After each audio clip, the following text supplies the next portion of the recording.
14 दिन बाद संसद बैठने वाली थी। क्या इस पर चर्चा नहीं हो सकती थी? अब क्या चाहते हैं? सब कुछ खत्म कर दें? मेरी मर्जी। राजा एक दिन सुबह उठे, उन्होंने तय किया कि अब ये ऐसे होगा, 2 साल के बदले 5 साल का एक्सटेंशन होगा। ऑर्डिनेंस तो आप ऐसे लाते हैं कि फैक्ट्री बन के रह गए आप ऑर्डिनेंस की। थोड़ी चिंता तो देश की होनी चाहिए, संस्थाओं की होनी चाहिए। सारी संस्थाओं का आपने कत्ल करके रख दिया, ज़िबह कर दिया। एक दिन कभी ना कभी आप गुनहगार, आपकी कार्यशैली गुनहगार ठहराई जाएगी। मैं बस हाथ जोड़ के विनती करता हूं, नई पार्लियामेंट की बिल्डिंग बन रही है, तो क्या ये तय कर लिया है कि डेमोक्रेसी, डेमोक्रेटिक प्रोसेस, उसको म्यूजियम में रख दिया जाए? ये सबके लिए चिंता का विषय होना चाहिए, वो उनके लिए भी जो ये निर्णय ले रहे हैं। 2 हफ्ते के बाद क्या ये वेट नहीं कर सकता था? और आप 5 वर्ष का, 2 से बढ़ा के 5 वर्ष का एक्सटेंशन दे रहे हैं। क्या हम ईडी सीबीआई की वर्किंग से वाकिफ नहीं है क्या? प्रेडिक्टेबल बिहेवियर हो गया है।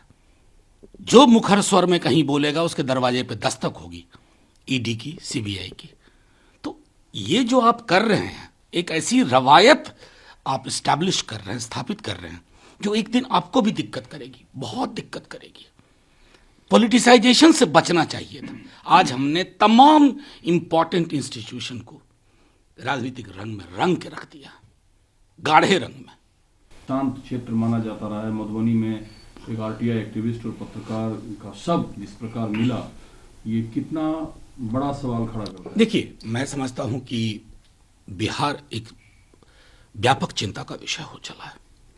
भाजपा की कृपा से वहां एक सरकार चल रही है, या मजबूरी से कहिए, सरकार चल रही है। अभी तक मैंने सरकार के किसी व्यक्ति से उस बारे में सुना नहीं। जिस व्यक्ति की हत्या, दुर्दांत हत्या, बल्कि जो तस्वीरें देखी गई हैं वो विचलित करने वाली हैं।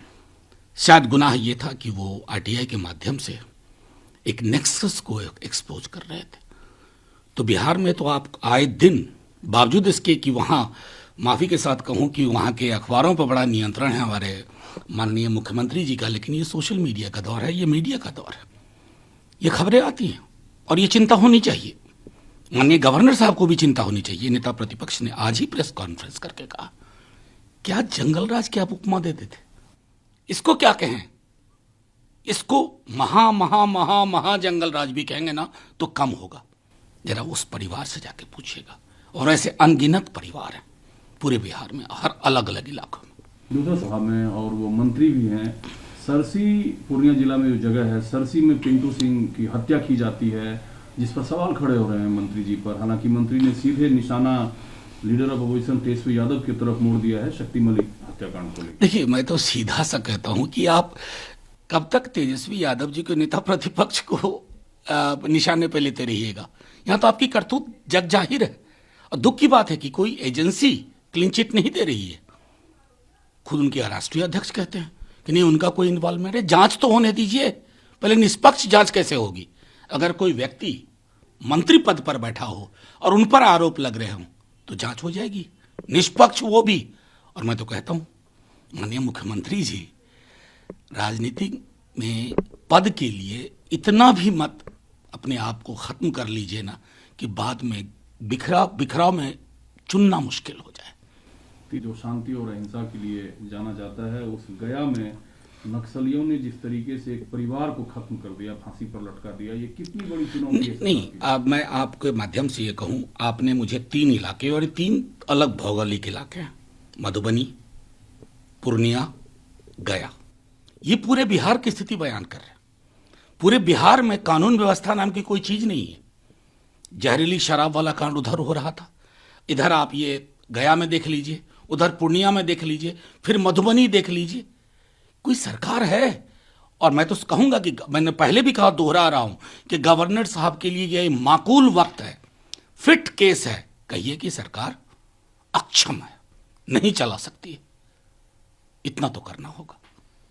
इसी नेताओं ने प्रधानमंत्री से मुलाकात कर करतारपुर कॉरिडोर फिर से खोलने की मांग की है। देखिए, मैं सीधी सी बात कहूंगा कि करतारपुर कॉरिडोर को लेकर के ये बहुत ही एक ऐसा मुद्दा है ना जिससे सिख भावनाएं जुड़ी हैं, सिख मनोविज्ञान जुड़ा हुआ है। इस पर व्यापक विशद चर्चा हो। इसको पॉलिटिकल इंस्ट्रूमेंट की तरह इस्तेमाल ना हो।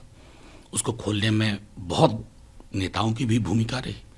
मैं समझता हूं कि एक हमेशा इस स्पेस रखना चाहिए जिसको राजनीति से दूर, क्योंकि ये सिख मनोविज्ञान और भावनाओं का मसला है, इसके साथ राजनीति ना हो, वो महत्वपूर्ण है। सशस्त्र चर्चा आजकल राजनीतिक रूप से खूब होती है। रक्षा मंत्री ने कहा कि हम अपने सशस्त्र बलों के हाथ कभी नहीं बांधेंगे, उन्हें निर्णय लेने होते हैं, हम उनके फैसले के साथ खड़े रहेंगे चाहे कुछ भी हो जाए। यह भी मैं कहता हूं कि अनजाने में कोई फैसला अगर गलत निकलेगा तो भी हम सशस्त्र बलों के साथ खड़े रहेंगे। मैं समझता हूँ पहले रक्षा मंत्री नहीं है जो ये बयान दे रहे हैं, सेना के साथ तो हर रक्षा मंत्री और पूरा देश खड़ा रहा, इसमें कोई नई बात नहीं है। हाँ, बयान रेटरिकल जरूर है, बस चिंता मुझे एक सरहद की बहुत होती है, उसकी चिंता होनी चाहिए माननीय रक्षा मंत्री जी को भी। और मैं चाइना के बरक्स कह रहा हूँ, पेंटागन रिपोर्ट दे रहा है और सरकार की तरफ से सिवाय इसकी कि we don't accept, nothing has come.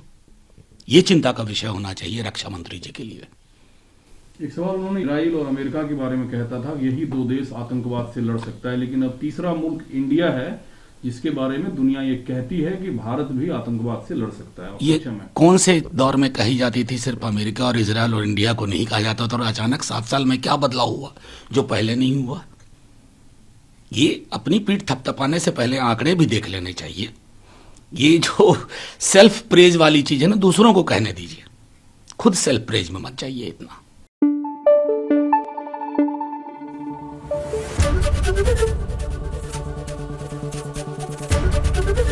ABP news आपको रखे आगे।